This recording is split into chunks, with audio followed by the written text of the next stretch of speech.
air quality management. Yeah, I can hear that. Group that is proposing this, and by law, they can pass this law, this mandate, and it's Trickle down to us. Any questions on that issue? Yes, ma'am. That every I'm assuming people are putting something new. Right. Right. It has to be elected. Correct. Correct. That's why. Exactly. But after a certain day, 27. So the question was, so the comment was that this doesn't mean everyone has to go out right now and retrofit their home. What it means is after 2027, 2029, if, for example, your gas furnace goes out, well, now you're obligated in order to update your electrical panel and move to electric. So the good point. New developments that come in are all going to be beholden to it, but ultimately your gas furnace is going to go out. So ultimately this is going to impact you. When that happens depends on how recently you got yours updated or fixed. Yes, ma'am. Is this also for fire stovetops? Yes. Yes. So no, yeah, they're moving away from gas completely. Yeah. You talked about 27 and 29. Yeah. So one of them I think is for furnaces and the other one is gas altogether. David, you know? Yeah. Don't really need a mic ever, but 27 is water heaters. Yeah. 29 is furnaces. 31 is for large units like apartment buildings with 100 units. And there's a website called toocostlybayarea.com if you want more information. That's TOO, costlybayarea.com.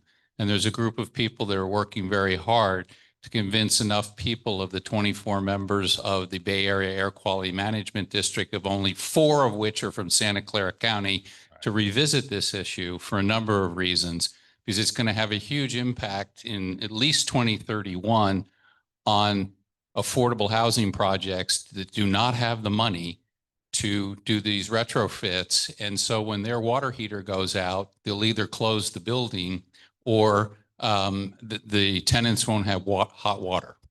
Yeah. So it's another example of it sounds good, but the practical reality is the common person is going to be footing the bill. And when the rubber hits the road, there's going to be a lot of issues with this.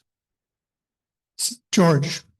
Oh, I'm sorry. Yes. Gary. I am a landlord and I have a place that's for low income renters. Right. And I have been told that I need to get rid of my gas heater. And they've told me that it'll cost the tenant 6 times as much to have electricity and that I have to install it, which means I will raise the rent to recover my costs. And then they will pay 6 times as much to heat the place. Right.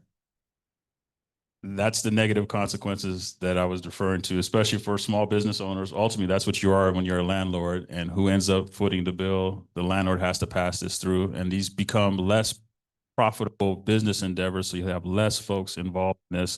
So ultimately, it's going to be a net negative in the short run, you know, maybe 15, 20, 30 years from now, as we're all used to it, it won't be much of a problem, but this is going to be, and the Santa Clara County realtors, for example, they've come out really strongly against this, and rightfully so, as an advocacy position. I'll get to you, ma'am, but this gentleman had a question. The question was, what was the justification for moving towards this? I mean, ultimately at a local and a state level, we're pushing climate action as a priority. So to be net neutral, I think, is ultimately the goal. So it is a climate goal that we're trying to achieve. And there's things happening on a city level too that they're trying to pursue as well. Yeah. Buford. Oh, I'm sorry. Hold on. No, ma'am. I'm sorry. Let's go back. I'm right to you, Buford. Sorry. But isn't it true that the landlord would not be able to pass it on unless a new tenant took possession of the unit? Because we have a 5% rent cap. Well, I think he's talking about the monthly fee that they'll end up having to pay. So tenant is responsible for their utility fees. Oh, if they are. Yeah. And Buford? Will the capacity of our electrical grid handle the additional and reliably? Yeah, no, that's a great question. So in addition to this you know, the AI boom is coming and we've got a lot of new data centers that are coming online. So the demand for energy and for electricity is going to be really pronounced. So I can't confidently say yes to you. That's price will go up, and ultimately we got to deal with PG&E, and historically speaking, they haven't been the best partner. So I can tell you I have a glass half full perspective on it. So you're on the council, Yes, ma'am. and Mayor Matt Mann just posted that he worked with PG&E because of the AI we're expecting Right. to come to an agreement on supporting San Jose with the amount of increased support they would need. So you're saying no, he's saying. No, that's true. So there was a proposed San Jose municipal. So Santa Clara, for example, they have their own electricity, they produce their own. But PG&E came into this because we were pursuing that route. So now PG&E and San Jose has come into an agreement where PG&E is going to provide the infrastructure and create the infrastructure we need. We have 2 additional power lines, and one coming up from the south and one coming down from AVCA into northern San Jose. And so just in time for us to try to get the data centers we need to support the AI revolution, we did come into a partnership with PG&E, and ultimately I supported that, with the caveat that I wanted a clear off-ramp in the contract, because PG&E has to meet a number of milestones in order for them to, I guess, fulfill their responsibilities in the contract. And I'm skeptical that PG&E will do it.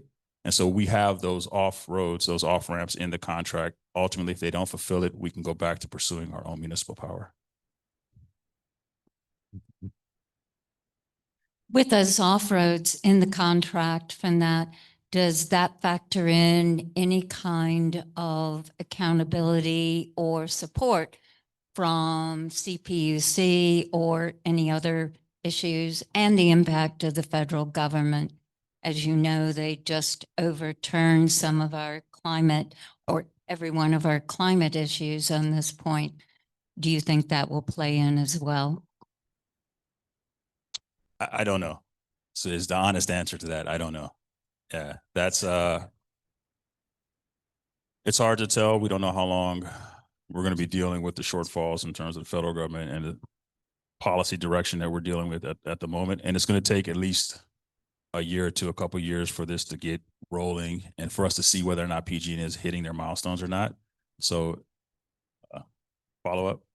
Okay, I really have to say that I appreciate Matt coming out and stating which way we'll go and that we'll work with PG&E. But the issue is hope is not a strategy. Yeah. And hope is not a strategy. Yeah. And we have to be willing to know that they're going to play games. They're going to be slow, and it won't come at the area to where we can be compliant. So when your water heater goes out, or when your furnace starts, and today the furnaces that are being installed, I'm being told that the actual life is about 7 years for a gas furnace. Right. So we're all kind of dead in No, it's that going to impact area. everyone. But how do we get everybody working to make what has to happen, rather than a statement in principle, right, into an action plan? So I can tell you PG&E was motivated to make sure, because they don't want a ripple effect. They don't want other municipalities going out and starting their own municipal power plants, and San Jose being the 3rd largest city. So this was something that they prioritized. So they came to the table motivated to get the deal done. And I can tell you, as an attorney, one of my key features and I think benefits that I served the council was in the meeting, and you can go back and watch it. It's televised. I emphasized over and over again that the contract needs clear language where we can get out of it. And I was able to review the contract before we actually signed it. And there are clear milestones that they need to achieve. And this is this is not just one project. They're doing a number of different projects throughout the city in order to achieve and create the foundation to get the power that we need. And so this is $200, $300, $400 million that they're investing into this infrastructure for us. For them, it's a drop in a bucket, of course. But I can assure you that the contract is written in a way where we unilaterally can pull out of it if we feel like they haven't been meeting their milestones. Yeah. After fires, yeah. Yeah. So she said, remember when they promised that they were going to underground all of the power lines after the fires that occurred. And I think to your point, much of that hasn't happened, and they're doing a lot of commercials and they're marketing themselves as someone that's been a responsible steward and that they've achieved what they said they were going to, but they were supposed to do a lot of, they have done some stuff here in Almaden, did a couple of things, and the little that they do, they definitely throw a party, and there's a lot of fanfare for the little that they've done. But I mean, to your point, ultimately, I think the bottom line is you don't trust PG&E, and neither do I. And I can assure you the contract is written in a way that we have a clear off-ramp if they don't hit the milestones. That was the best I could do under the circumstances. Thank you. Any more questions? Hello, my on friend. PG&E? Yes. Yes, sir. I don't know that that's the case. No, I don't know that. No, they're not burning coal. Yeah, that's actually outside of my area of expertise. I can follow up. I know that we need the capacity to accommodate, for example, the data centers and what's coming in. But I don't know. Yeah. Yes, sir. Just to back you up a little bit there, data centers. Where is the energy going to come from that? You already know it's an enormous amount of energy. It's an enormous amount of energy required per data center. I mean, it's astronomical. Yeah. So where are we with that? I mean, we know Northern California is an independent energy producing region. We don't import, we export. But where is that energy from these data centers, which is an enormous amount of energy, going to be coming from? So the PG&E contract that we have, that we signed, that we were referring to, was to build in the infrastructure to accommodate the additional energy that we'll need, for them to come online. And I will say, as a business model for us, they don't require many services. It's going to be a big tax revenue generator, and they don't require a lot of services. So in that sense, it's an attractive deal for us. But that's what this conversation with PG&E and this contract was, because we have 2 power lines coming in from the south and 1 from the north. Yeah. Well, the grid is being updated. It is at the moment. I forget the name of the company we're working with. And it's 2 lines that are coming up, one from South San Jose up through Coyote Valley, and another one coming down from AVCA down into San Jose. That's also going to be. Yeah. Again, outside of my wheelhouse, I don't know that we've pursued geothermal at all. Appreciate it. Thank you. Yes. You talk how we're having more power for how about power for the new furnaces and the new stovetops? Is that all going to be Yeah, it's all part of it. put into that? Yeah. I hate to make it even worse, but a big problem we're having right now with PG&E is, for example, any new project that comes online is taking months for them to come out. So if you can have a permit for a new development, or even your home, for example, if you have an ADU that you want to put up and get PG&E to come out, that's going to be 6 months, 8 months, potentially a year before they'll actually come out and do it.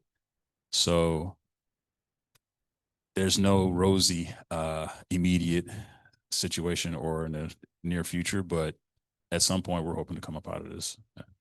Great question. Yes, sir.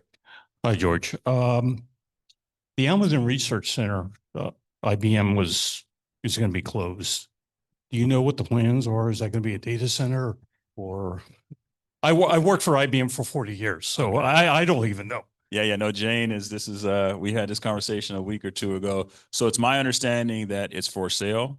Yep. And in addition to the site itself, the buildings themselves, there's hundreds of acres that are also part of that. And that's my understanding that the intent is to have to separate the land from the building.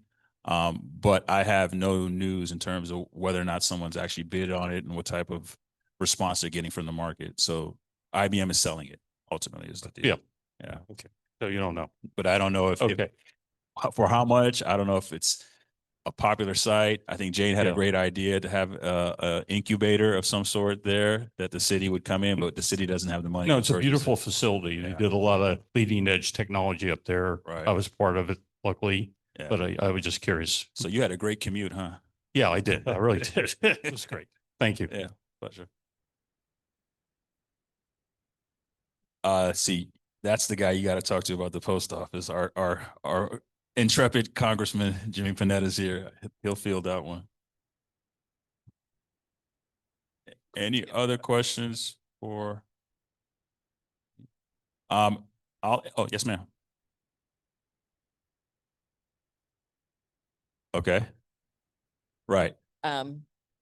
Question about the property or subject to the builder's remedy at The end Harry of the Road hearing. project? So it's county property right now. Correct. Right?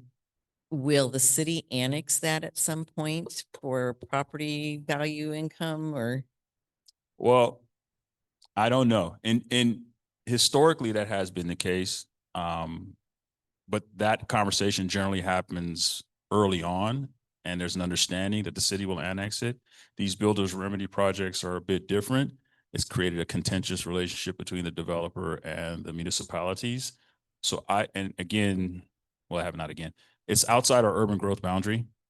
And so it's sort of a chicken before the egg. There's a question whether or not they're going to have their own septic tanks. Yes. So they need to be annexed before they can plug into our sewage system. Right. And so I don't know that that's going to happen. And so if they've got septic tanks out there, I don't know that they'll ultimately. Is there a negotiating point there? Is there, if the city were to annex it, would it change the builder's remedy proposition if it were already? No. No, That's well, not- the It's not a way to developer. muscle them back a little bit. Yeah, so she's saying, is there an opportunity for us to negotiate with the developer based on this idea that they're going to be annexed and the benefit that they would receive for it? Is there some, Correct. when you say negotiation, you mean them building less units or? For instance, some cities will ask the developer to put money or land aside for a soccer field Yeah, to yeah. support. That's a community community fire. benefit. Yeah, yeah. Yes. So as I mentioned earlier on, the state is wresting a lot of local control away from the municipalities. And so this builder's remedy is a prime example of that. So the developer doesn't have to do any of that. So by right, effectively, they can develop without having to provide the community benefits in the past that they would have negotiated with the municipality. This gentleman has something that he wants to say about, is this on topic? Is that what yeah. Hi, thanks. I just wanted to point out that the builder's remedy in this case doesn't have to apply if the county doesn't want it to apply, because the builder's remedy provided for some exceptions if a property is zoned agriculture and if it's got two sides that are either for conservation or also zoned for agriculture. But the county needs to respond to the developer in written language that this doesn't apply.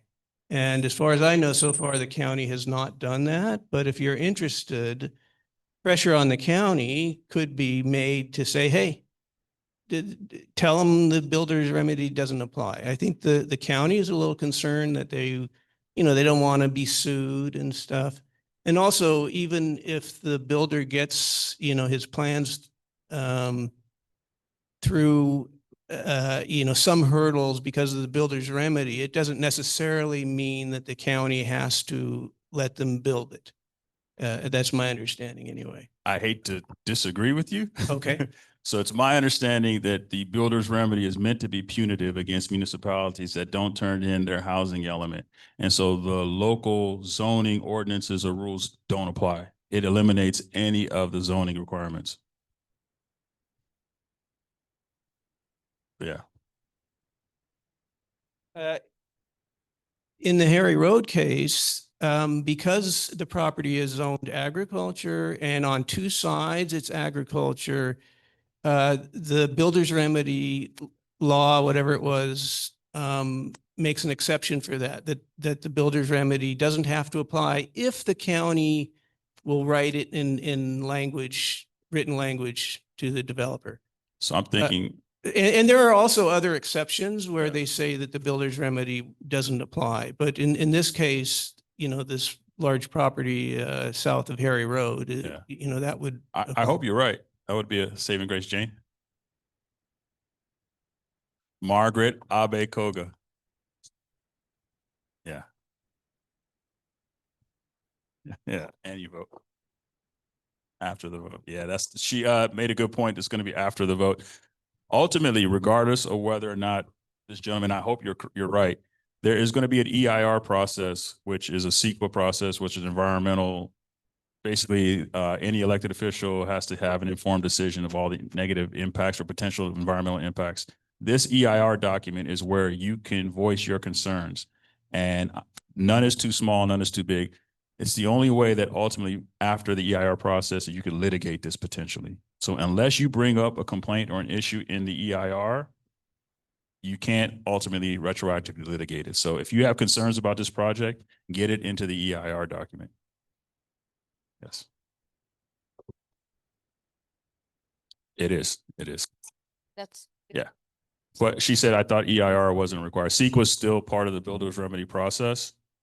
And again, I would encourage all this for the county and the project, and make sure you submit your comment specifically about the project and where you feel that it's going to be impacting the community negatively, whether it's traffic.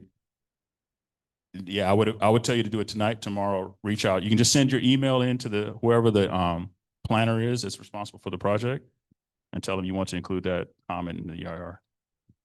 So Councilman, here I am again. I think it's important to note this is Monday morning quarterbacking. Yeah. As a councilman for the city. The reason why we had builder's remedy is because neither the city nor the county met their housing numbers.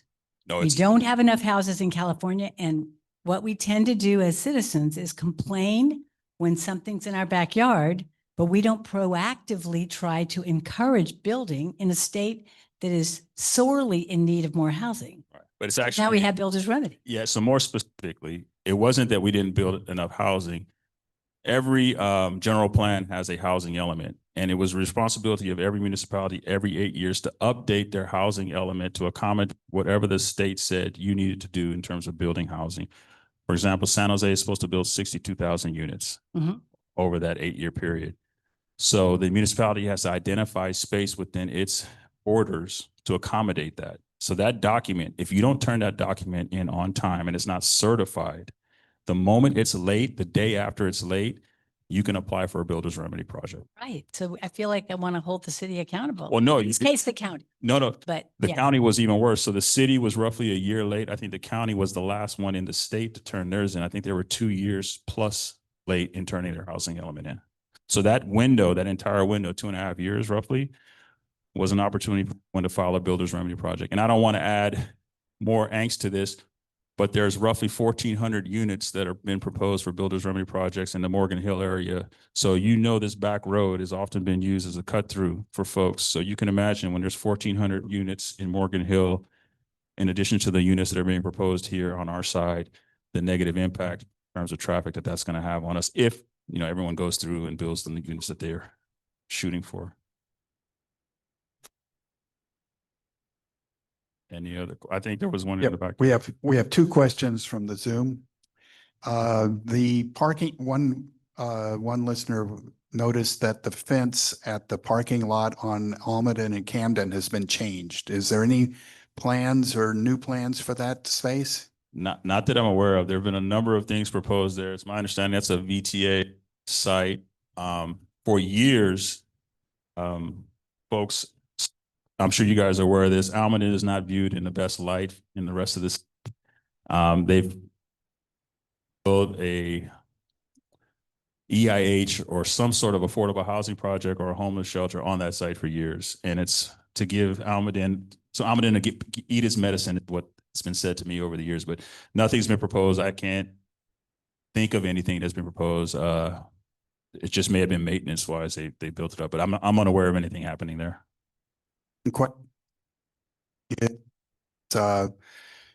Regarding the impending gas appliance ban, are you doing anything, and are your fellow council members doing anything to get the word out to the wider community? Is particularly this responder has regarding the need to upgrade, and if you have underground utilities, the cost and disruption associated with that. What sort of communications efforts are being made to be sure that people know what's possibly going to happen? So if you type in code and San Jose does have on our energy site information about San Jose is actually imposing. So regional knows what they want, the state knows what they want, and then the city can actually go. So San Jose has actually imposed a bit further to fairly complex. There's a webinar on the site as well that'll update you. But the city of San Jose has also set money aside. I think it's $2.5 million now, and I think they're going to refill that when it runs out to sort of offset the cost for San Jose residents that are it's a retro.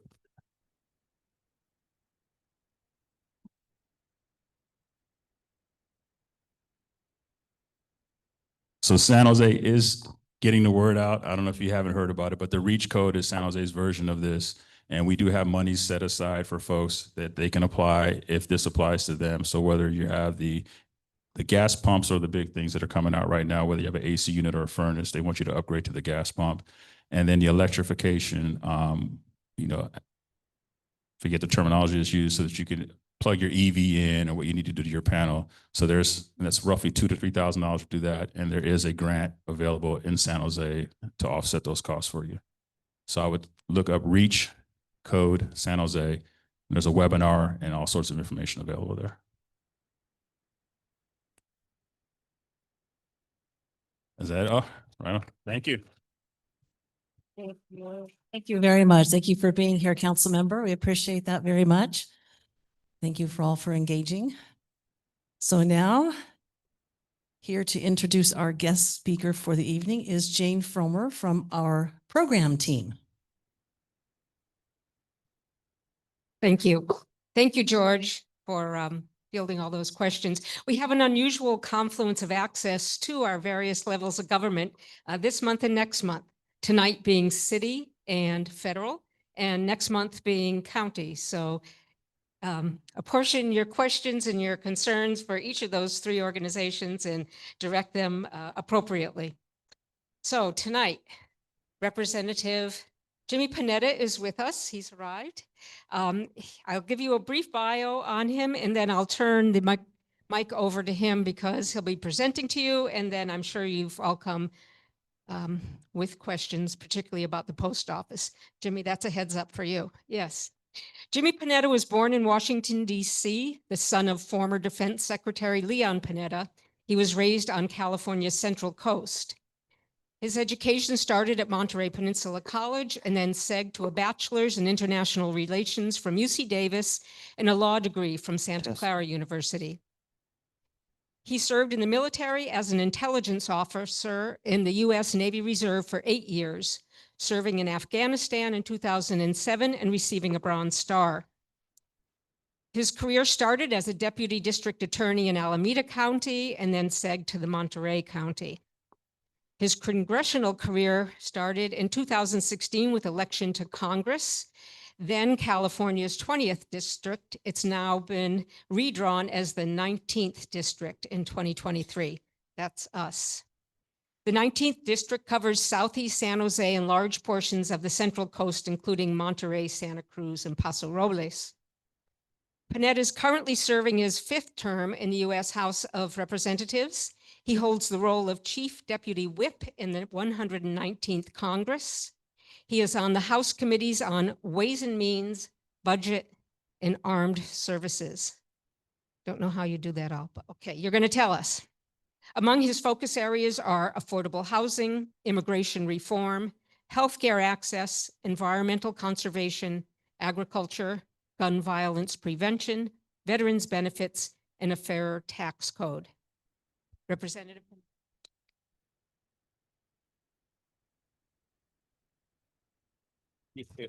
Thank you, Jane. Thank you very much. I appreciate that. Good evening, everybody.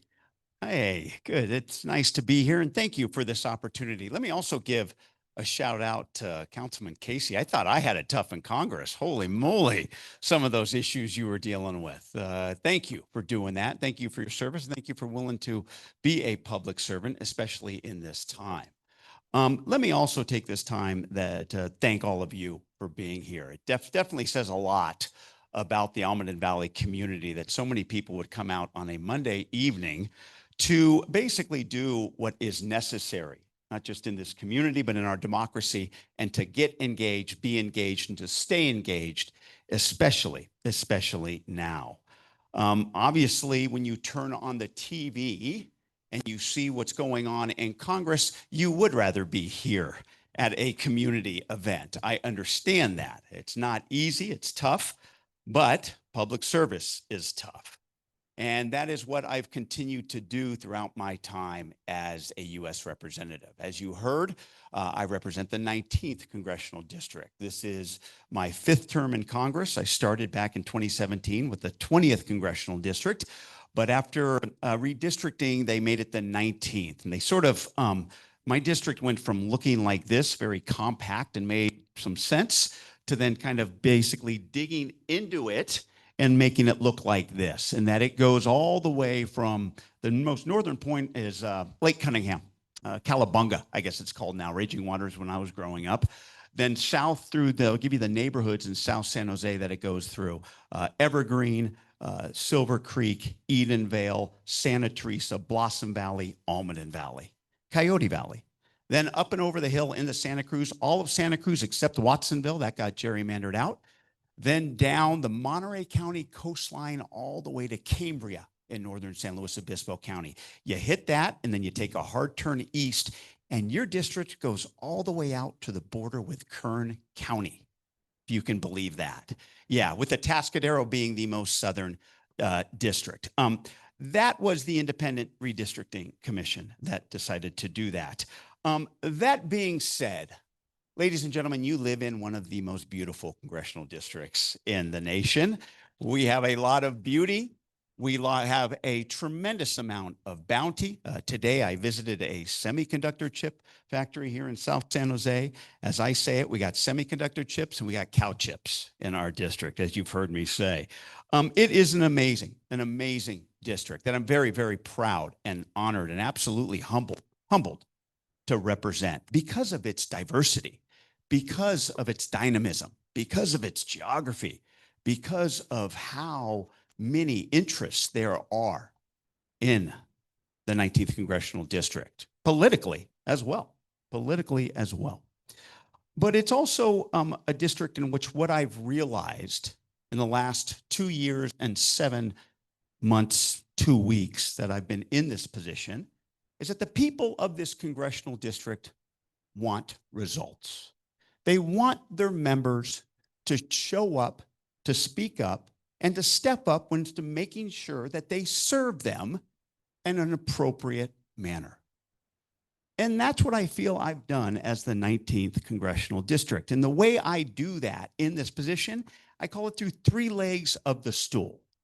Passing legislation that's relevant to this district, bringing in federal funding that's impactful to this district, and making sure that if you have any problems with the federal government, with casework, IRS, Social Security, VA issues, immigration issues, Medicare issues, please know that you can come to my office.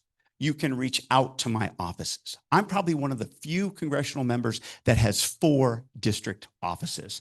I have to, because I wouldn't expect you in San Jose and Almaden Valley to go all the way up into Santa Cruz.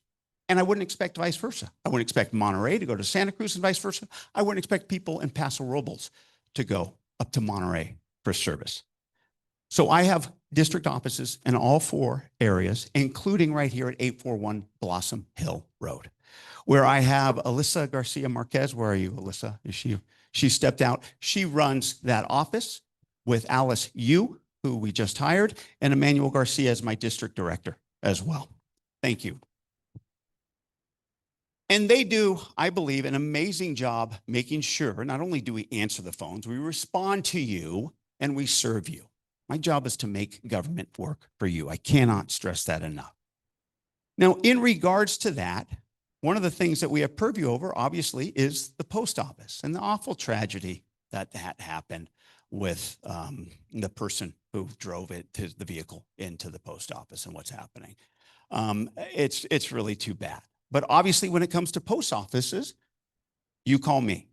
And so what we did right away, and hopefully some of you got my email, that basically showed what I did right away, and that I wrote this letter that's out there on my table to the U.S. Postal Service saying, get your butt in gear and start figuring out how we open up the Almaden Valley Post Office. That's what this is a start of. I can tell you, ladies and gentlemen, one of the toughest parts of this job is making bureaucracies work, okay? And as I tell my staff, you keep your foot on their throats and you never let up until the job is done. That's exactly how you have to deal with the federal bureaucracies. We've gotten pretty good at it. Post offices are very tough because they're a little slow, as you can imagine, a little confusion going on at the federal level up there at the USPS, but it's my job to make them do their job. We've had a number of issues with post offices, and from anything from a fire over in Brookdale up in the San Lorenzo Valley to a flagpole that wasn't flying its flag, those types of issues. And so these are the types of things that we'll continue to work on, especially when it comes to right here in Almaden Valley. And what this letter says, basically it tells them to basically give us a timeline for full repairs. It asks them to expand pickup hours to allow Almaden Valley Post Office customers to collect their mail during full operating hours at the Willow Glen Post Office. And it says that you better keep in contact with me every single step of the way. So this was just sent. We will continue to follow up, and we will not let up our foot off the USPS until the post office is fixed. It's not going to happen overnight. I'm going to be honest with you. I wouldn't want to set any expectations. Not going to happen overnight, but please know that we will continue to grind on them and push them to get them to do their job for us here in Almaden Valley. And a big part of this is showing up. It's basically any job to me, as I tell my two daughters who are in college, any job, it's 75% of it is just showing up. This job is 95% of it. That's why I make it a prerogative to get out and about throughout the district. And I got to tell you, I love Highway 101. Up and down Highway 101, up and down Highway 1. I have to leave my district to go back to our district. And when I'm home in the district, I'm not home. I'm out and about in the district. That includes the 20 town halls that I've done, and it includes the many, many office hours that I hope you get those emails for, that I do specifically right here in San Jose, because I think it's important here in San Jose for members of the public to understand that their federal representative, at least in the 19th Congressional District, not only shows up, but I listen up and I will help you with any federal issues that I have. Now, look, in the Congressional District right now, and really across the country, times are tough for people. Like I said, there's a lot of dysfunction, a lot of divisiveness. There's a lot of decisions that are being made at the federal level that are leading to a lot of uncertainty. And it really kind of weighs on people. It brings people down. And you start to get questions about what is the future of our democracy. That's why this type of community event is so important. David Brooks, in last week, I don't know if you who read David Brooks, last week he wrote this editorial. And the title is, Why More People in the World Are Feeling Hopeful Except Us. Why more people in the world are feeling hopeful except us. And he goes on to talk about how nations with the highest standards of living are seeing the greatest decline in well-being. The U.S. well-being is still the highest, but its trends on hope are not good. Many countries don't do well economically, but they're very well socially and spiritually. Countries with rising living standards have strong traditional social arrangement and value systems, but if the value is economic gain, that can be done at the expense of meaning and community. And he summarized it by saying that Americans have become so obsessed with economic success that we've neglected the social and oral conditions that undergird human flourishing. Schools teach more about professional knowledge than they do social and spiritual knowledge. And prevailing values of worship, they worship individual choice and undermine the core commitments that precede choice. That is our love of family, our love of neighborhood, our love of community, and our love of country. And also the truth is how we ended it. Why am I telling you that? Because I think, like I said, looking out and seeing so many people come together tonight demonstrates your willingness to come together as a body is so important now more than ever. because that sense of hope, I can tell you, is going to be coming up from the bottom, not from the top, as we've seen and as we've felt, unfortunately. I say that because our politics are not working well at the top. Partisanship pervades our policymaking, and policy is driven by politics and personality, not by the people affected by our work. And I've seen this in the last few months. I've seen this in my time in Congress, but I've seen this now more than ever, especially before August, in which the focus in Congress was the reconciliation law, that major tax bill that was passed through reconciliation purposes. Now, the way I describe it is that bill has some good, it has some bad, but it's got a lot of ugly in it, to be honest with you, especially when it comes to our healthcare and our national debt.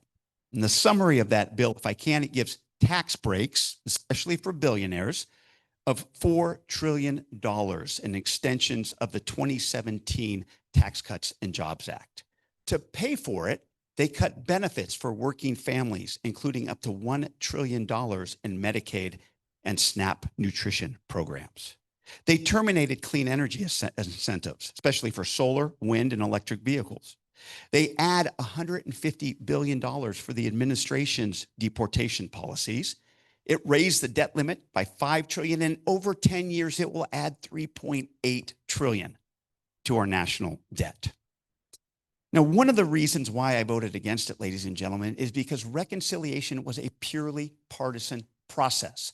The majority party did not even enter into any negotiations whatsoever with my party, the minority party.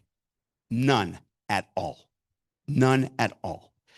Why? Because that's the process, in the sense that you still got to pass it with a majority in the House, but in the Senate, for reconciliation, you don't need 60 votes. You just need a majority. The Republican majority has a majority over there, and so they were able to pass it on their own without any negotiations whatsoever. Now, we offered a number of amendments, of course, and they were all rejected. Now, look, some of the good and some of the bad is that it made individual taxes permanent, at least some of the tax brackets. And when it comes to the businesses, there's some good business incentives.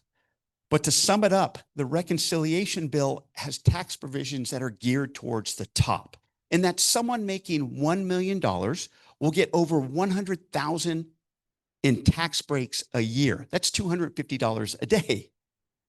Yet, with a family earning $50,000, they will only get $250 of a tax break a year.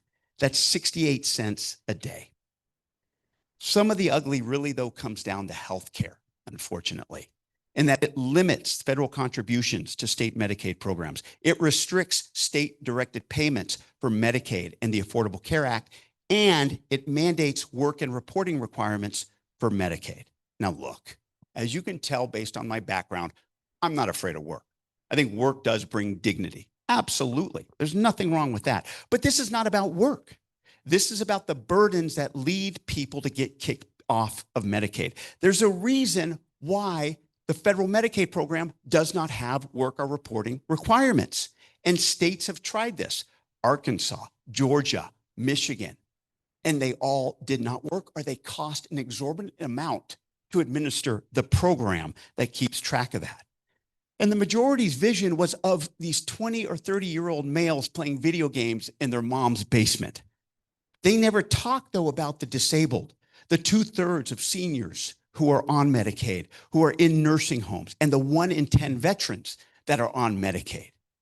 These types of provisions, based on what the experts say, we've seen in states who have tried to implement them, cause people to get kicked out of Medicaid. In fact, the Congressional Nonpartisan Budget Office said that 11.8 million will get kicked off Medicaid by 2034. Additionally, these provisions make it tough for rural hospitals that rely on Medicaid for 20% of their total revenue. And those are the hospitals that have a razor-thin operating margin. It will cause them to close. It will cause communities to suffer. And guess what? Hospitals in urban areas like San Jose will be impacted, because guess where all those people will go? They'll go here. So it's been a tough, tough bill. Now, another part of the ugly, as I said, is the debt and deficit that it grows. Current debt right now is $36 trillion. 36 trillion, okay? A few years ago, the Wharton School of Business at University of Pennsylvania did an analysis of our economy in the long term. Every single model that they did showed a crashing economy unless we take steps to reduce our debt. The problem is that reconciliation bill did the exact opposite. Now, the problem with our debt is that as our debt grows, our interest rates will remain high. That will crowd out public investment. That will prevent government investment as we pay more on interest rates rather than on the United States. We've already started down that path as we pay more to service our debt, that $36 trillion debt, than we do for Medicaid, for Medicare, and on our defense. The only thing that we pay more into is our Social Security. Now, near-term issues are going to create our higher interest rates, higher mortgage rates, higher inflation, and ultimately it's going to be a drag on the growth in our economy. That means it will create long-term issues with fiscal costs from a huge bill without any revenue to pay for it, with these tariffs that are creating a huge uncertainty in our economy, and all of which will lead to a gradual degradation of our economy. That will mean that we will have to take extreme measures at one point or the other. Extreme measures mean high taxes, mean less services. As I say, it means European taxes without European services. The reconciliation law will define our fiscal policy over the next decade, I'm sorry to say. And that same Congressional Budget Office, once again, nonpartisan, estimates that the law will transfer wealth from the bottom 10% of income to the top 10% of income in our nation. It will decrease the middle working class. And I believe that's exactly who we should be focused on. Working families, people who live here, people who come here, people who work hard, people who play by the rules. Government should be doing everything possible to give them opportunities to give their families a better life. How do we do that? We do that by getting back to governing, but we do that by doing our damn jobs. We do that by legislating. We do that by not worrying about releasing the Epstein files. Why wouldn't you release them if you protect the victims? We do that by trusting economic data and not firing the messenger if you don't like that data. I mean, if you fire a person for bad data, how in the future are you going to trust that office when it issues good data? I don't understand this. But that's what we're dealing with. And that's all that's going on right now. And so it's easy to be down on the United States Congress because what's going on at the top? But I can tell you, despite the politics and the personality, I do not let that affect my values. I try not to let it affect my ability to govern. This fall will be tough. We have a budget deadline coming up in September, and as we can foresee is a possible government shutdown. We have redistricting going on, potentially going on at this point, among other things. However, I stand here and I tell you based on what I know and what I see every day in Congress is that there are certain things to be hopeful for. Okay, there are certain things to be hopeful for. I do believe that we need to start addressing our debt and deficit. Because the question that I ask is how much longer can the greatest debtor in the world continue to call itself the greatest country in the world? And we can answer that when we have a fiscal commission. A fiscal commission mandates Democrats and Republicans coming to the table and talking about everything on the table to reduce our debt and deficit. And then the next step is to ensure that members of Congress vote on it. That is a fiscal commission. I was proud to be one of 3 Democrats to have voted for that in the Budget Committee. And yes, I got the crap kicked out of me by people on my left because they thought I was going to touch Social Security. The fact is that if we don't do anything, Social Security Trust Fund is going to expire in 2034. So we must do something with that. And we can start by having a fiscal commission. And right now I can tell you there are Democrats. And yes, even though there are many Republicans who voted to increase our debt with the reconciliation package, they are starting to realize how important it is to talk about the debt and deficit. And we're having those conversations about another fiscal commission, or at least putting it on the floor for a vote. I believe we can address the number one issue for the 19th Congressional District, affordable housing, or the lack of affordable housing. I believe the federal government should start to play a bigger role when it comes to that issue, which was traditionally a local issue. I believe we can do that, especially based on my time on the Ways and Means Committee that has purview over the tax code. I believe that we can address affordable housing issues through my legislation that I've introduced and will continue to push. The More Homes on the Market Act. You know what this addresses, and you know the situation in which you have a couple or somebody who's been in their home since the 70s, 80s, 90s, even early 2000s. You know the price of that home has gone through that roof. You know that they've grown out of that home and they want to sell that home. But what happens when they sell that home? Exactly. They get absolutely hammered on capital gains. I wrote a simple bipartisan bill with Mike Kelly from Pennsylvania that doubles the numbers. Because right now there was a 1996 law that basically said that you can get an exemption up to $250 if you're a single filer, $500,000 for a joint filer. Mike and I wrote a bill saying double those numbers, double those numbers. We're getting traction. We actually had the president talk about capital gains on home sales a couple of weeks ago. We think ours is a more reasonable bill, and we're going to be figuring out a way to pay for it. Middle income housing tax credit. Look, we got a lot of people who work in the 19th Congressional District, but they don't live here. They commute in to our district. And look, I'm all for low-income housing tax credits, LIHTC. We got that. We know that. But you know what? There's a lot of people in this district that don't qualify for LIHTC because they make too much. So they have to end up buying a home out in the valley or down in San Benito County or outside of here. I believe that we need to make sure that we have a tax credit for the development of middle-income housing. Once again, bipartisan bill with Mike Kelly from Ohio to basically do this and pass that type of tax credit. As we're seeing, affordable housing isn't just a coastal issue anymore.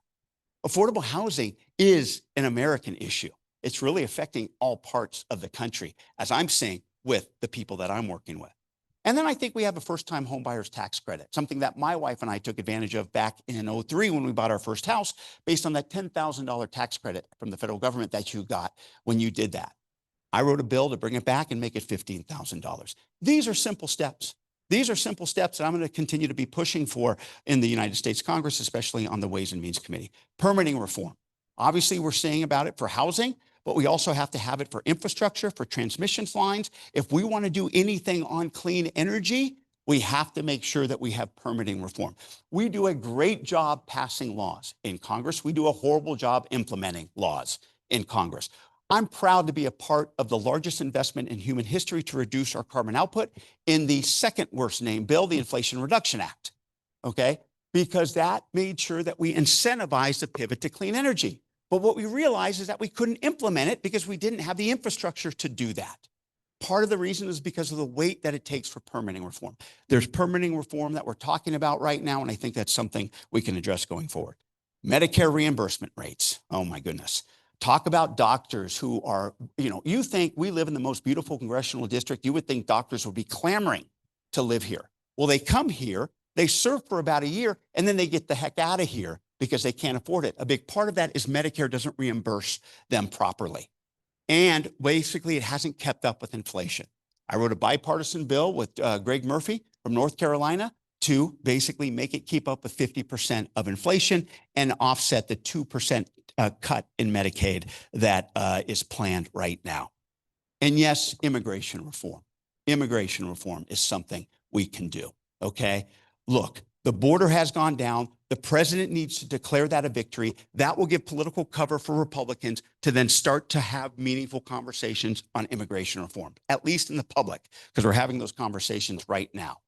Look, ladies and gentlemen, there are people here that you know that do jobs that contribute to our economy and our community and our country that no American will do. In agriculture, in construction, in nursing homes, in healthcare industry. These are the people who have come here to live the American dream and who have played by the rules. They should at least be allowed the opportunity to stay here. Throughout my 8 years, I've worked on this issue. I've fought for this issue. It is immigration reform, I can tell you, ladies and gentlemen, is the most policy complex and politically complicated issue I've ever worked on. Especially with this president right now.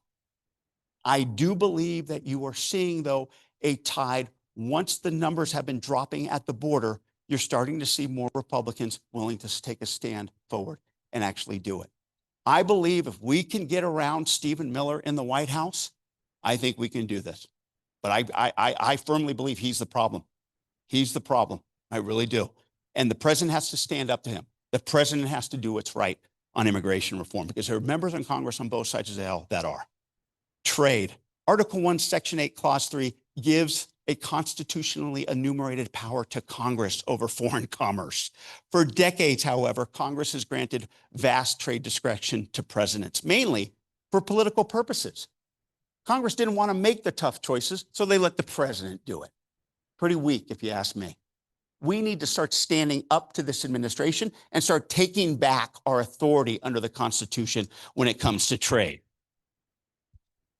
Because right now, this is what happens when you give up that power. You have a president who has a 40-year fetish with tariffs, and he imposes them, and it creates the chaos and uncertainty that we are seeing, not just here in this country, but throughout this world. And it's time that Congress actually stands up and does something, especially when it's given the constitutional authority to do it. Ladies and gentlemen, as you can see, I do believe in the institution of Congress. This is the best job I've ever had. And I've had some good ones. Being a prosecutor in Oakland, being on the gang team in Monterey, being an intelligence officer in Afghanistan with the Special Forces Group. I had some good jobs. This is the best job I've ever had. I mean that wholeheartedly. I love the service that I'm able to provide to people like you, to this place that we've called home. I love the way that when you do that, you can actually restore people's faith in Congress and in the federal government. And let me tell you, there's some good people that I work with in Congress that I will continue to work with in Congress, because that's my job.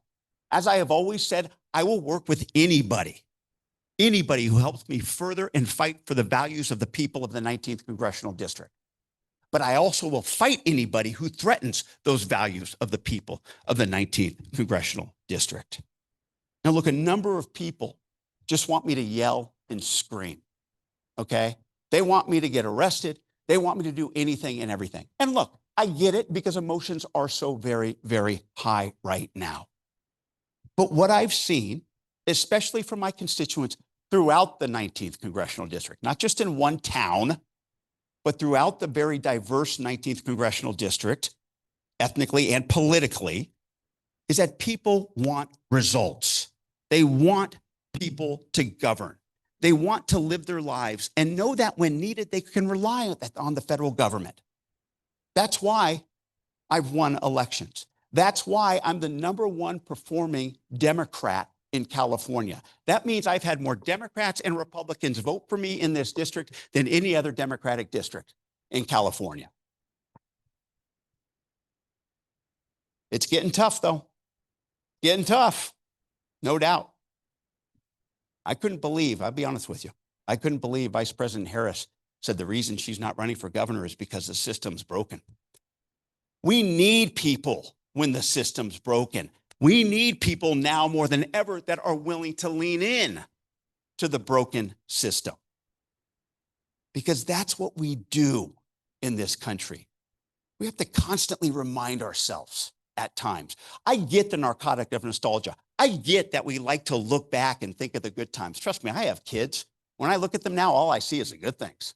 It's like my time in the Navy. Whenever I talk to somebody about my time in the Navy, I don't think of the BS that you had to deal with being in the military. And there's a lot of it. Those of you who served understand what I'm saying. I think of the good stuff. But the fact is when you look at the history of this country, the tough times are the rule, not the exception. And it's what you do during these tough times, no matter who's in charge, is what defines us as a country, as a democracy, and yes, even as a community. That's the most important thing. And when I think about that, though, you got to have one quality. And I think we all know it. Some of you have heard me tell this fable, but it's a fable my dad often tells. And that it was about a priest and a rabbi who go to a boxing match. They want to get to know each other better. Right before the boxing match, one of the boxers makes the sign of the cross. And the rabbi nudges the priest and says, "What the hell does that mean?" And the priest says, "Not a damn thing if he can't fight." Look, you guys, we can bless ourselves all we want. We can bless ourselves all we want, but if we're not willing to fight for what we want, we ain't going to go anywhere. We got to fight right now. We'll continue to fight right now. But for me, most importantly, I will always, always fight for the people of the 19th Congressional District. You give me hope to do that. Seeing you tonight, I hope that I give you hope in the future of our democracy. Thank you.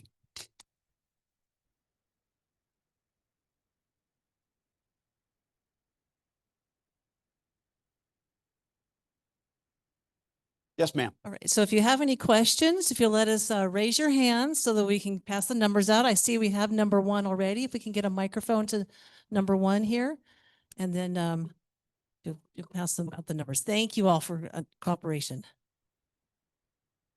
Congressman Panetta, thank you again for coming tonight. Of course. And I really appreciate the fact that, on a personal note, I appreciate the fact that up here to us in the northern ends of 101. Our prior congressman never showed up.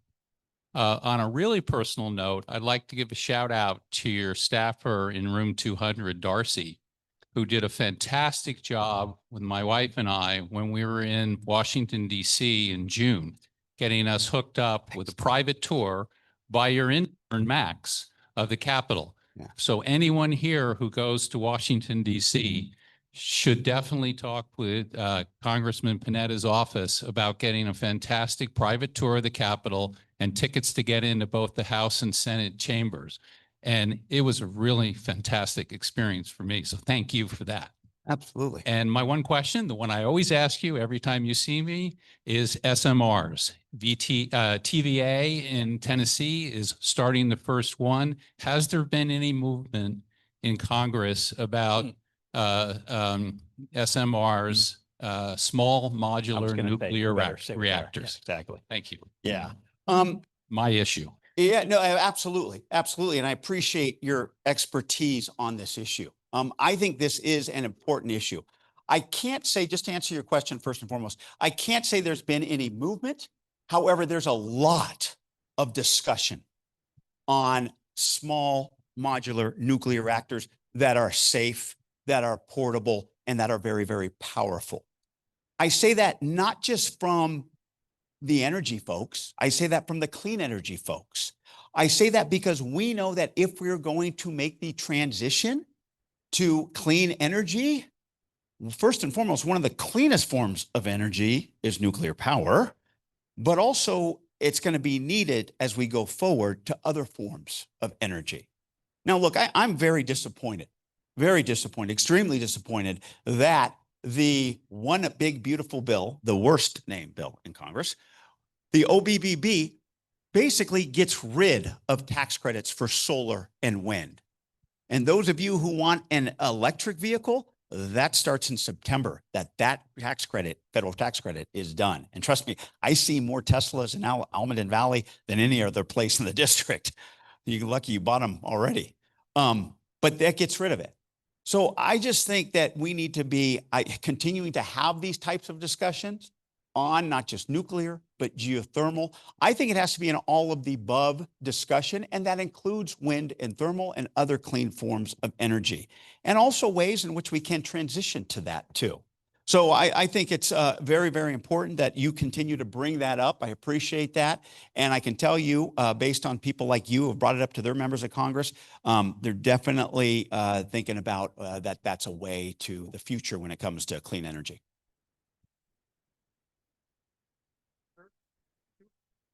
Number 2. I don't know how it works here. Sorry, guys. Do I call? Hello. Okay. So thanks very much for your effort to see the post office replaced. Until that happens, though, could you help us to get a mailbox? Yeah. The entire country club area, at least, has no mailboxes anymore. Yeah. How would you So- get it before? Please tell me.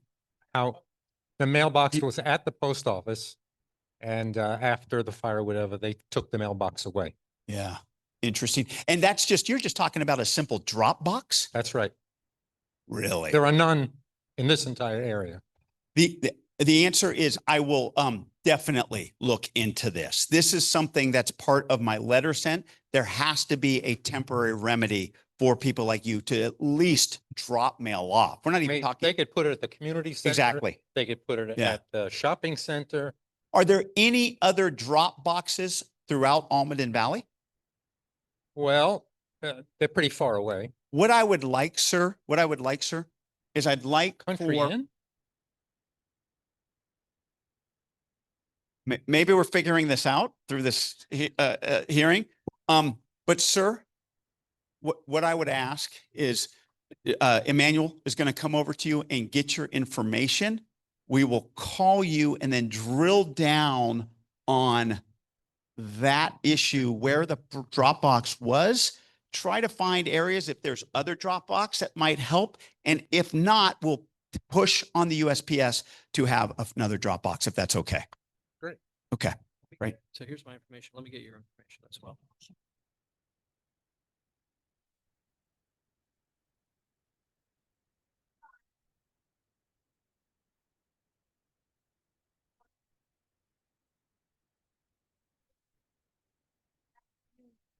So if you're not comfortable leaving it in your mailbox, mailman to pick up, you can drop it off there. It's the postal annex behind the donut shop. Postal annex. It's called it's literally called the Postal Annex, right? Postnet. Okay. Postnet behind the donut shop. I got that. Yeah. Postnet behind the donut shop. Once again, sir, we will contact you and at least try to drill down on this a little bit more to help you. Like I said, the worst thing we could do is ask the post office to put something up there. I actually think they should put something up there temporarily, to be honest, in the location of the post office. So understood. Thank you, sir. Appreciate that. Okay, let me introduce my opponent, ladies and gentlemen. This is Sean Dougherty. He's a good guy. He's a good guy. He's doing what's right. Let me make one thing clear. Nobody's entitled to this office whatsoever. I'm not entitled to it. It's up to you. Okay, let's make that clear. So I appreciate Sean being here. He ran a good campaign last time. Didn't make the general election, but he's back at it. And I want to thank him for that. I want to thank him for participating in our democracy. Thanks, Sean. Hi, thank you for the introduction, Representative. So according to a YouGov poll that was conducted at the beginning of this month, a plurality of Americans believe that what Israel is doing in Palestine is a genocide. And given the makeup of Congressional District 19, I think it's safe to guess that a majority of your constituents believe it is a genocide. Overwhelmingly, Democrats believe that's the case. Now, your top donor, your top campaign donor in 2024, according to OpenSecrets.org, was AIPAC, the Israel lobby. And I think a lot of your constituents can't help but wonder, is there a connection between those donations and your position in supporting Israel as it conducts this genocide, as I believe most of your constituents see it? And I wonder if we could call on you to take a pledge to stop accepting those campaign donations. Given your name recognition, I don't think it's even necessary for you to take that money to win. You're almost untouchable. Why do you need this money? It doesn't make any sense. Yeah. You don't need Thanks. it. Stop taking it. Got it. Thank you. Thank you, Sean. I appreciate that. Look, let me make one thing clear. What's going on in Gaza is horrible. It's horrific. I think we can all agree to that. One of the things that I am fortunate to do is travel to certain areas that not many people want to go to. I've been to the Middle East a number of times. In fact, I visited Israel more than any other place that I've been to 6 times. I've been into the West Bank. I spoke with leadership of Israel. I spoke with leadership of the Palestinian Authority. It's my responsibility, once again, to show up, to do that. In fact, I was there in Israel on October 10th of 2023. We were supposed to go there. We were in Saudi Arabia on October 6th, and we woke up to the nightmare of October 7th, excuse me, of what happened. We weren't sure if we were going to get into Israel, but we called in and they said, yes, you need to go. Please come. Please come. And so they wanted us to come. And so we couldn't fly in. And so we had to drive in and we had to get a bunch of security and support.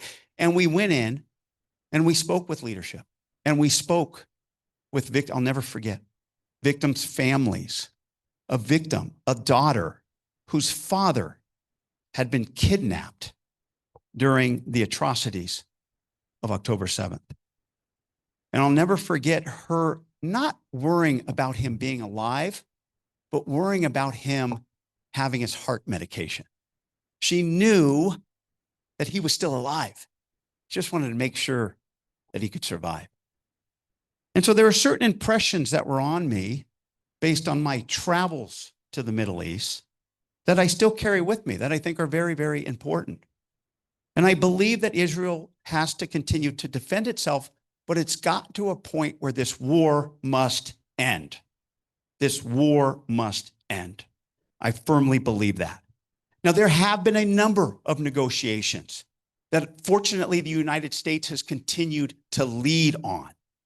And so I believe that we need to still be engaged in the Middle East, still be engaged with Israel, still be engaged with their self-defense, still be engaged with Qataris and the Egyptians, still be engaged with them in dealing with Hamas, because there has to be a deal for a ceasefire in order to release the hostages and stop the atrocities that are going on in Gaza. I firmly believe that. So I can tell you, Sean, absolutely nothing of that belief has to do with people who give to me. In fact, everybody who gives to me, they buy into my values. I don't buy into their values. They buy into the values of the 19th Congressional District. And if you get it right, it's not AIPAC, it's individuals who are giving to me. Please understand the difference between that when you speak that rhetoric that you do about my donations. I'm very proud of my donations because, like I said, they're making sure that I am here to support the 19th Congressional District. And so, once again, the war needs to stop. Things need to stop. There needs to be peace. The hostages need to be released. And let me tell you, the only thing that influences me and my determinations and what I do is my experience and these people right here. Next question. Okay, hi. I'm a resident here in your district. I'm not a campaign. I'm not running for office, and I may never. But I also am very concerned about this war in Gaza and Israel's reaction. And I understand for decades the U.S. has been a staunch supporter of Israel. Israel has a right to defend itself. But do the Palestinians have a right to defend themselves? Have you met with the grieving families? The fact is, 61,000 Gazans have been killed. The entire 92% of their housing has been destroyed in Gaza. The entire 2 million plus people, 92% of their housing has been destroyed. That's not an accident. It's well documented that the strategy of Israel to starve the Gazans, it's well documented, and all you have to just go out and Google and look for it, okay? Benjamin Netanyahu has not kept it a secret. It's a deliberate strategy to get rid of the Palestinians. By almost any definition, that's genocide. And, I lose sleep over the fact that my tax dollars, thanks to you, continuing to spend, and ship arms to Israel to cover 70% of the cost of this war has been paid by you guys. 70% of the destruction of Gaza and the lives lost. And it's, you know, if we want the war to end, we have to stop shipping the weapons to Israel. Just yesterday, Israel targeted some journalists. Of course, we don't hear much news, you know, of the people in Gaza because Israel doesn't allow international journalists there. But the local journalists have been targeted. More have been killed. Yes. Okay. So what I'm trying to say is just last night, they murdered journalists that were getting the word out about what's going on. And now the public is understanding that this is not just Israel defending itself. It's they're trying to drive people out. It's genocide. And the only way to stop the war is to cut the weapons off to them. So are you willing to cut the weapons off to them? Are you going to stop sending them money? Thank you. Thank you. Thanks for that comment. And like I said, what's going on over there is horrible. The war needs to stop. There needs to be a temporary ceasefire. Hamas needs to negotiate with Israel, and the hostages need to be released. Now, I believe that we've gotten as far as we have with the negotiations because the U.S. has been involved in that. It's the United States leadership that led to the temporary ceasefire that it was. It's the United States leadership that continues to bring both sides to the table. And I believe that that's what they have to continue to do. If we just pulled stakes, if we just said, nope, forget it, I think Israel, based on what I saw in my time of being in the country, having these conversations with both sides, I believe that Israel will continue to act. At least we are there to set the parameters on Israel, and we need to continue to do that. You should know better. Shame on you for lying to the American public. Thank you, sir. Please. Question number 5 is over here on this side of the room. Sorry, I don't know how that works. Question number 5 is right Oh, over I here. didn't realize you had signs. Yeah. Got it. First of all, I would also like to thank you, Congressman Panetta. Your office set up a wonderful tour in DC and was very knowledgeable about not just the sites that tourists like to see, but the what was going on in the world and in the Congress at the time. It's good to hear. Yeah, it was really Thank you. interesting.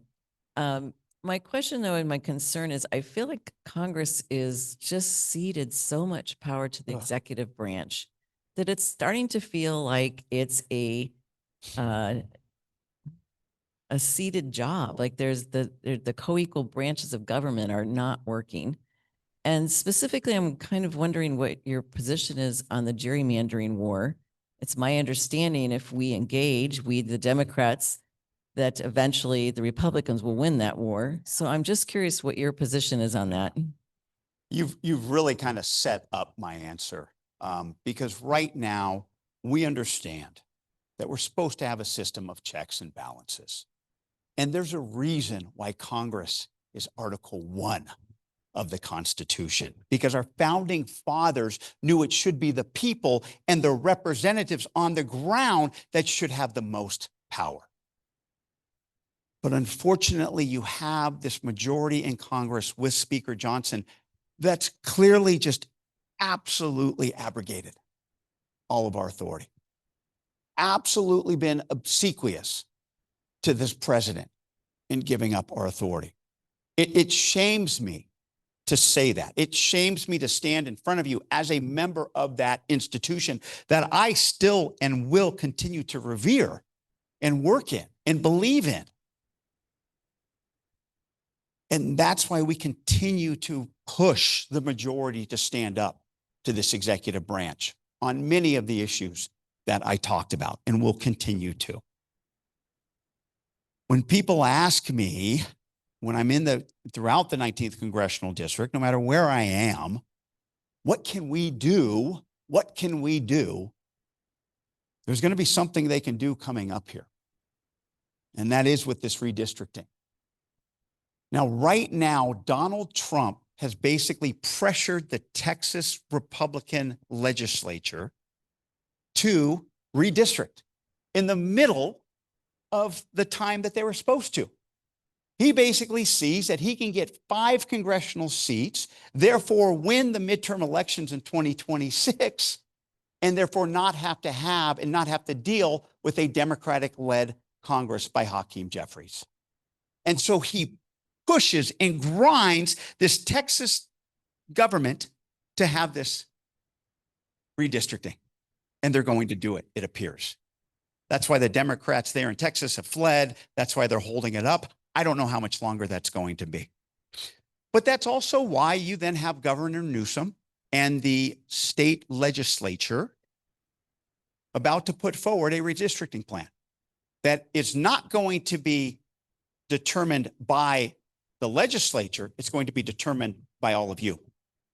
It's going to be an election. It has to be an election because it's in the Constitution that we redistrict with a independent redistricting commission. That will not be the case. And the vote will be up to you to determine whether or not you want California to redistrict to counter the 5 seats. I understand that it's unsavory, but I also understand that if you're so incensed by it, then why aren't you speaking up about what Texas is doing to rig the system? What Donald Trump is doing to rig the system? And so I believe that if this is what we have to do, people have to get involved and vote on this in November because it's going to be a special. Make it so eventually as all the cards finally fall and we score it all up, that the Democrats will lose that battle.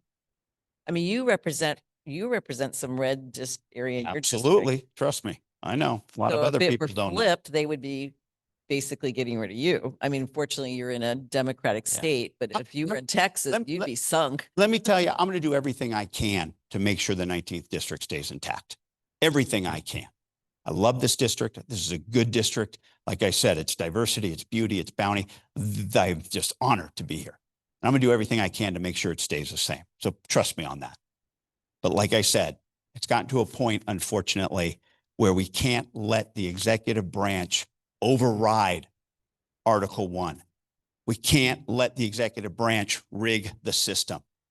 And we're going to have to fight fire with fire on this one. We have number 6.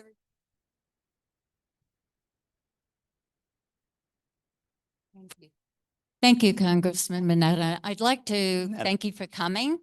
And also, I just want to say I've been doing this for a while.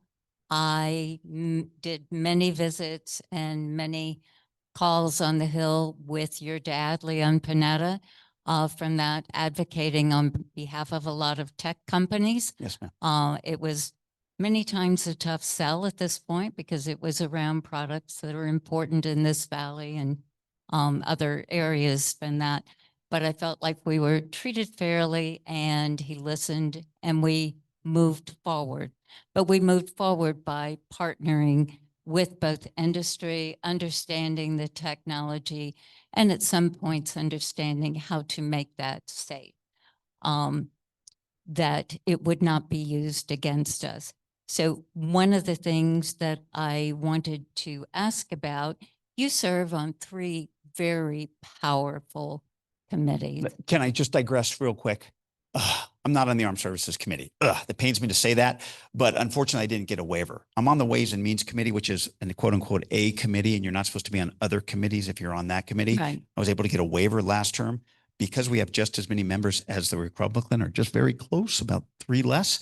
They have all the members, they have all the spots. And so they were asking members to get on committees. We were kicking people off committee, and there were no waivers for me to get back on. So Ways and Means and Budget. So just to make that clear, I didn't want to misrepresent anything. And that's part of the problem, I think, at some point. So I want to talk about governance and governance in that area. You talked about some priorities that we could do that seem to be sort of bread and butter to this area. We could talk about middle-class housing. We could talk about some of those things. But right now, we're in a position to where we have to have one thing and deliver, one thing to be able to move forward. People are losing hope with our Democratic representatives and our representatives that they have a plan and that they're effective and that we can get somewhere. I think in this area for us to regain any kind of representation for the group that is here, we have to have a lot of focus on those things that will matter.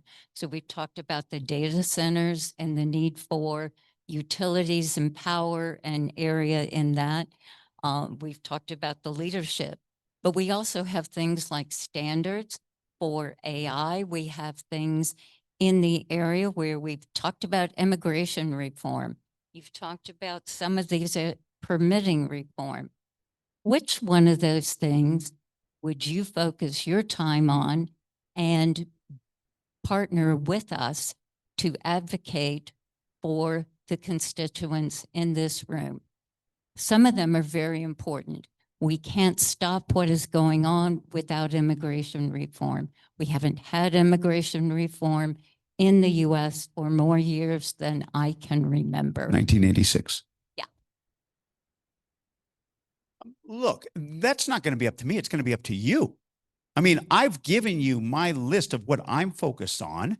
And I can tell you, like I said, the number one issue that I've seen throughout the 19th Congressional District is affordable housing, or the lack of. I think it's very, very important. And being on the Ways and Means, I can actually have an effect on helping people and incentivizing the sales and the buying of individual family homes. We have another bill called the Rent Relief Act to make sure that those who pay over a third of their income to rent get a tax credit as well. So it's not just homeowners, it's renters too. But like I said, I can't limit it to one. That's the problem with, it's kind of the problem with Congress. They expect you to be an expert on everything real quick. But my attitude is just make sure I prioritize per the values of the 19th Congressional District. And so, like I said, I went through a number of those things. Housing, immigration reform, the environment, I think are the top three.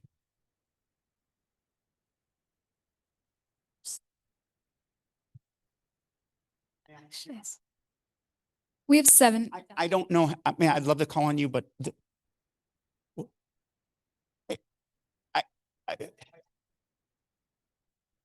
yes, I do. I do.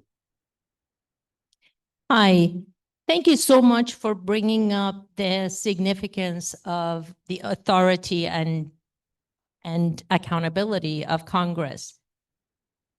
I think the integrity of Congress has been in question since the US government started, I believe, starting with Bush Sr., to propagate wars and military actions, which is our government's new word for wars, around the world without the approval of Congress. What I'd like to know is, have you discussed with other representatives how to usurp that power back?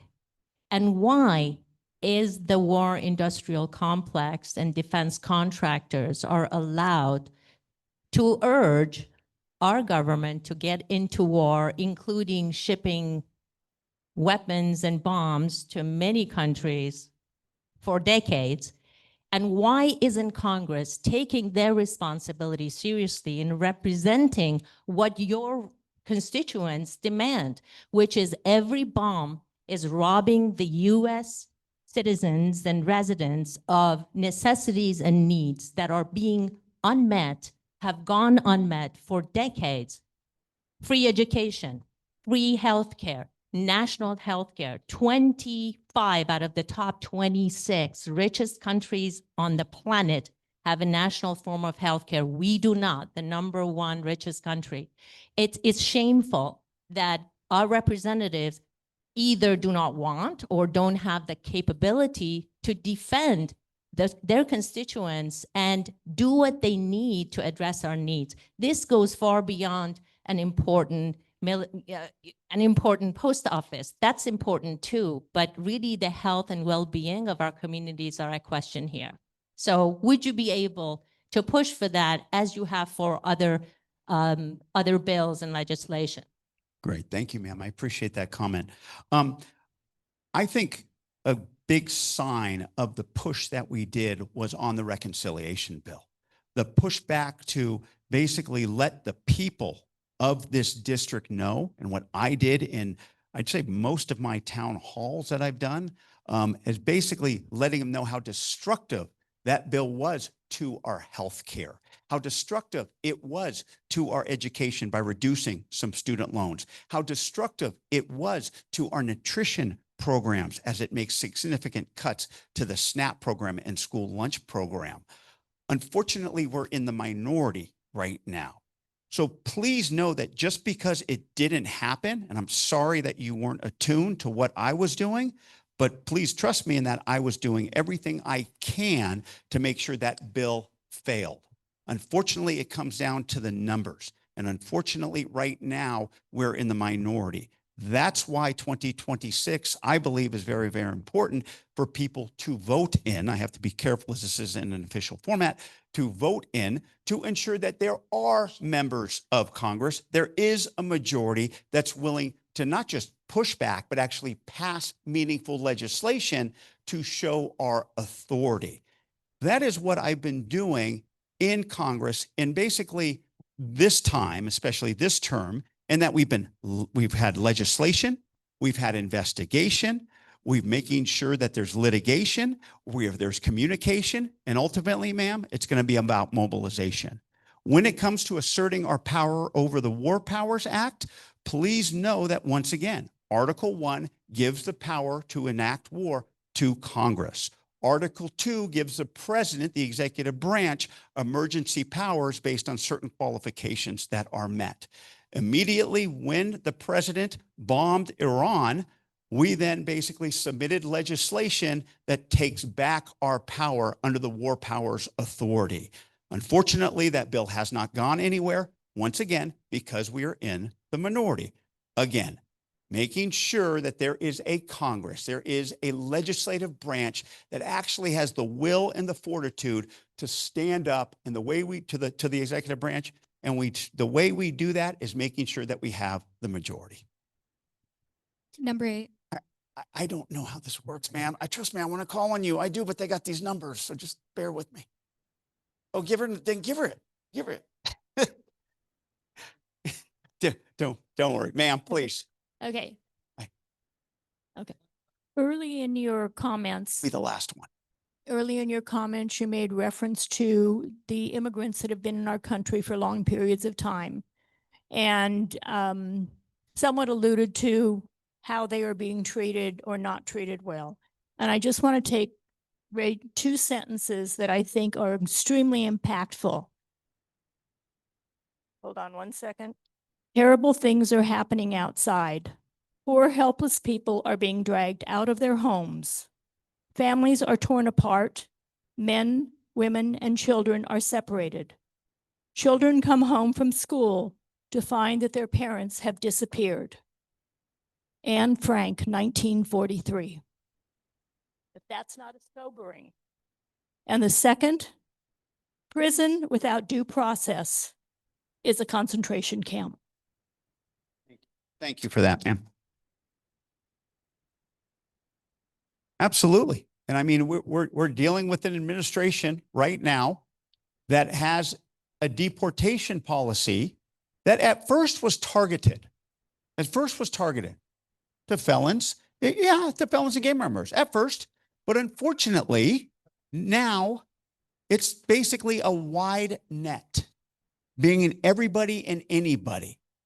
And that's what we have to do our best to continue to push back on and provide oversight. That's why 2 weeks ago, I went and visited one of these detention facilities in Adelanto, California, Victorville, California. Trust me, once again, ladies and gentlemen, we have the most beautiful congressional district. But that being said, I wanted to make sure that I was in there and to ensure that those people who were there in that facility were not only being cared for correctly, accurately, but that they were getting due process. And so I visited the 5 immigration courts. I actually had to push my way into the courts. They weren't going to let me go in, but I pushed my way in. And I asked hard questions about what the hell's going on here. How are you ensuring that they're getting due process? I spoke with the ACLU attorneys that were there ensuring due process for those individuals who were in that facility and the deportation process.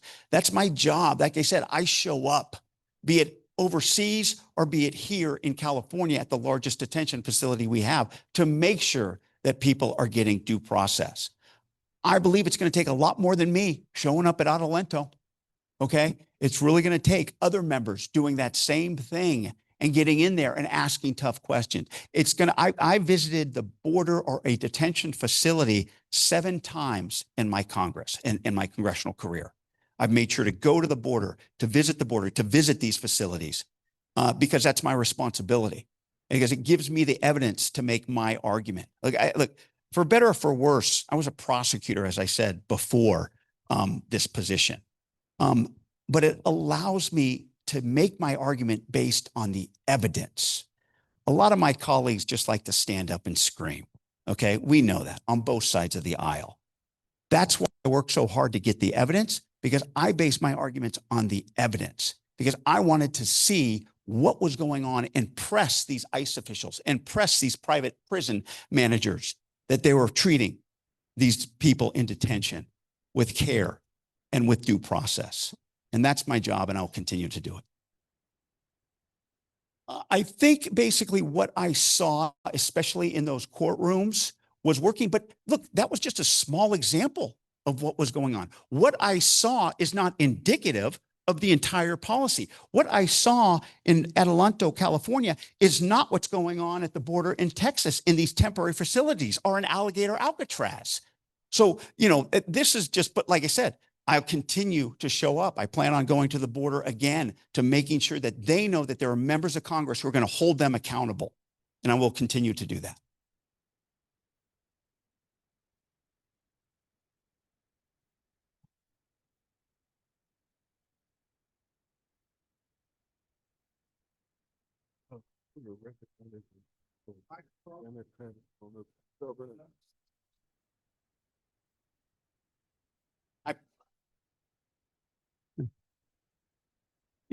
Hello.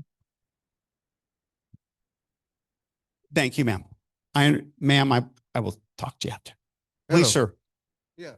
First, I'd like to say I appreciate you putting yourself out there. I'm going to tell you something that you may not like, or you may like. My family arrived in California in 1799. Post-arrival in the Carolinas in 1638. I'm the 40th generation of an unbroken lineage dating to 750, the highlands of Ireland and Scotia.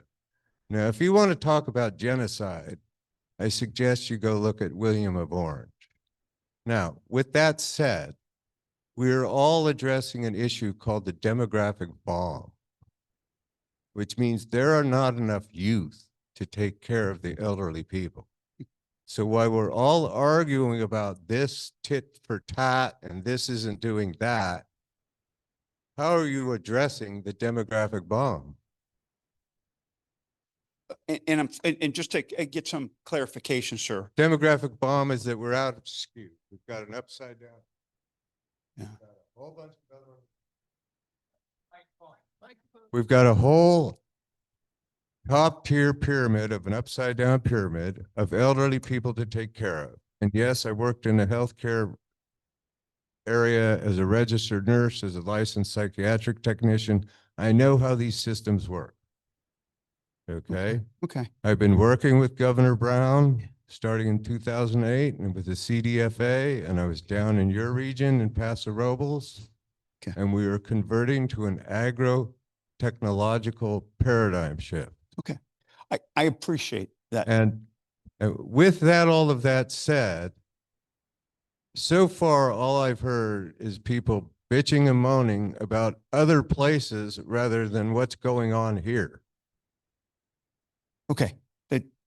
Thank you, sir. Appreciate that comment. I'll be honest with you. I'm not an expert in demographics and what we can do to have more young people. Obviously, I don't want to say fornicate more, but I mean, like I said, I'm seriously, I'm not an expert, and like that's what I'd rely on.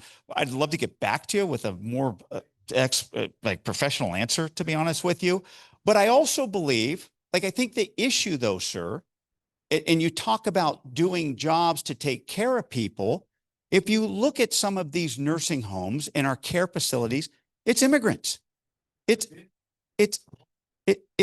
immigrants who are doing that work because unfortunately very few Americans will do that line of work. And so, but until we get that curve of young people going up again, I believe we have to have immigration reform. Thank you.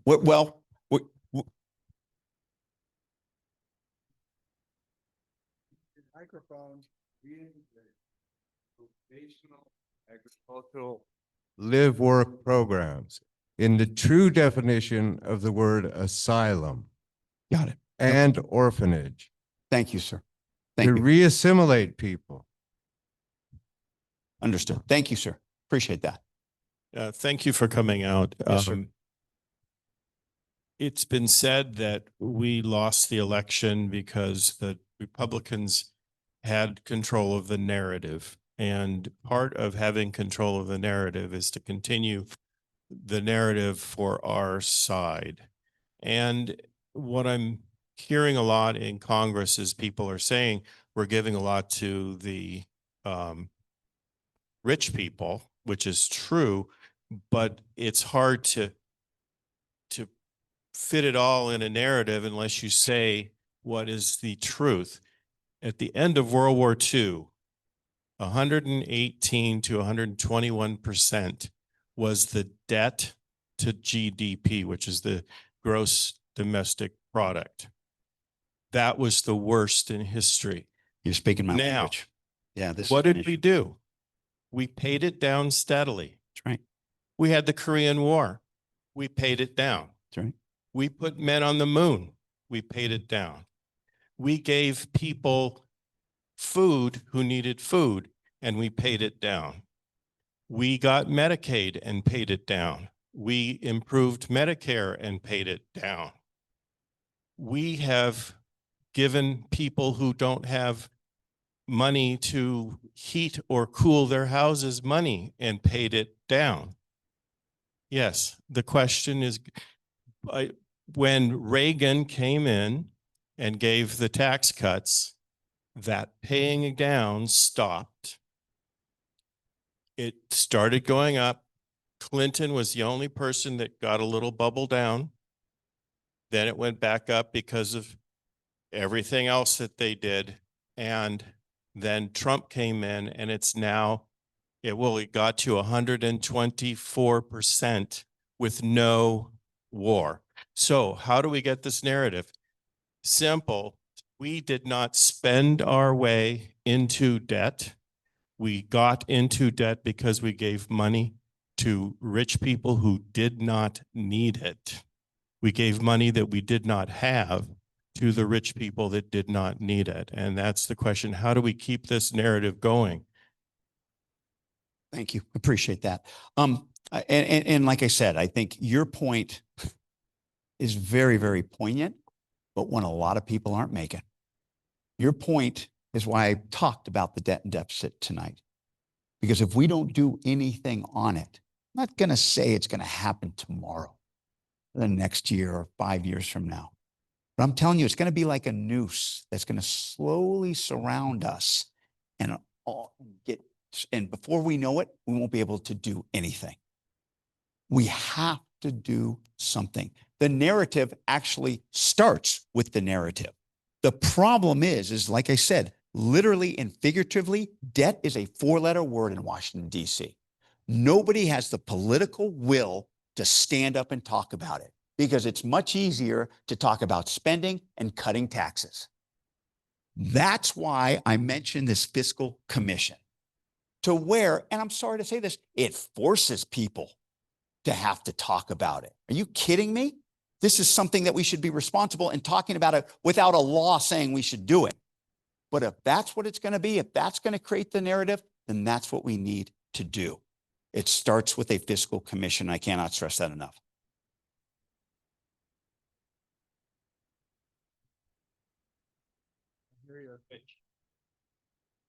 I think it's not just about cuts, it's about revenue. We're one of the highest ranking OECD states, basically wealthiest countries, that has one of the lowest revenue. And there has to, but like I said, this is why you have this type of commission. Everything's got to be on the table. Everything's got to be on the table, and you can't be afraid to talk about it, and you have to have the political will to talk about it. That's how you get the narrative. Yes. Is this the last question, or were you? Thank you. Hey, last I'll do the question. Next July, Jim. July 4th next year will be the 250th anniversary of the signing of the Constitution, Yeah. the starting of this fabulous, fabulous country that we have. Yes, ma'am. And everyone seems to be pretty depressed. I still call on customers, and you can see people are depressed. And I just would love to see some part of the government just make people feel a little happier, make them feel wonderful that they live in this country and that they're doing wonderful things, instead of, you don't do very good when you're depressed. You know, we're a happy country and we want to keep it that way. 250 years is just nothing. Look what we've done in 250 years. Our ancestors have to be flipping in their graves.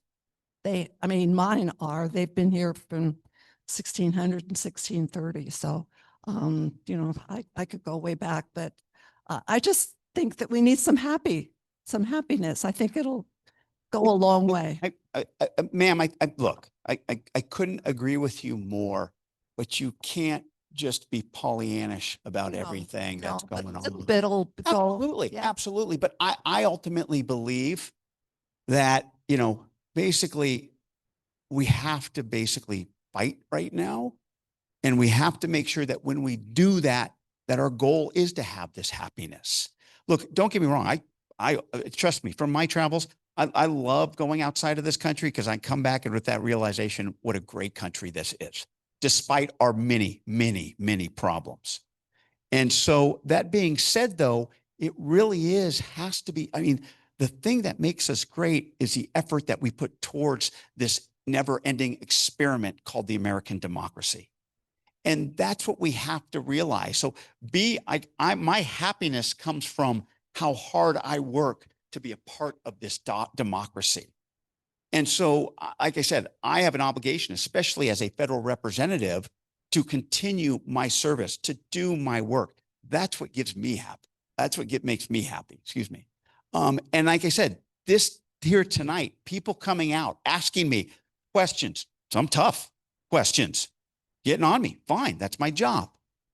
But to me, that's okay, because that's part of our process. And that is what should make you happy as well. Knowing that at least you have this forum of community members. Like I said, on a Monday night, you guys got better things to do than come listen to me or your city councilman, but you're here. That makes me happy. Knowing that there's still this participatory process of local democracy. And to me, that's what gives me hope at the national level, because our country is not about one person. It is about all of you. And so I leave here, even after getting the crap kicked out of me a little bit, I leave here pretty happy. Let me tell you, this is great. This is great. This is what it's about. Like the government to just start talking a little bit about the 250th anniversary coming up. Understood. And what's made our country, just a little bit. Understood.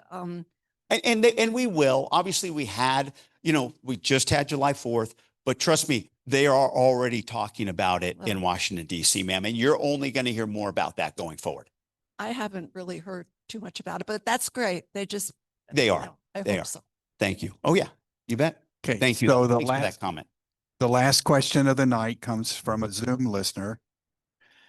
And she says that with nuclear energy being clean, what do you support for the disposal of nuclear waste?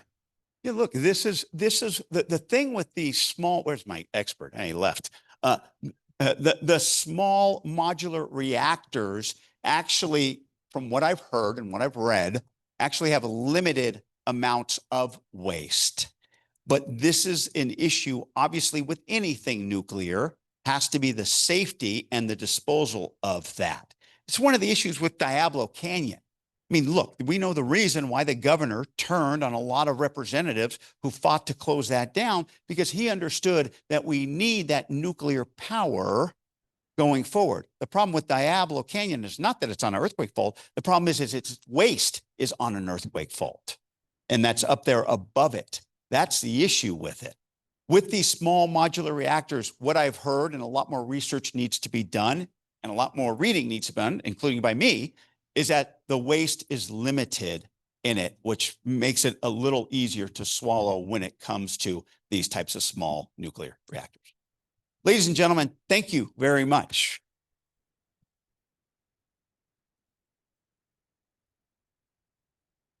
Yes, wonderful round of applause for Congressman. Let me remind you that next month, our program will be with Santa Clara County Supervisor AVCA. Please join us on September 8th, the second Monday of the month. Thank you.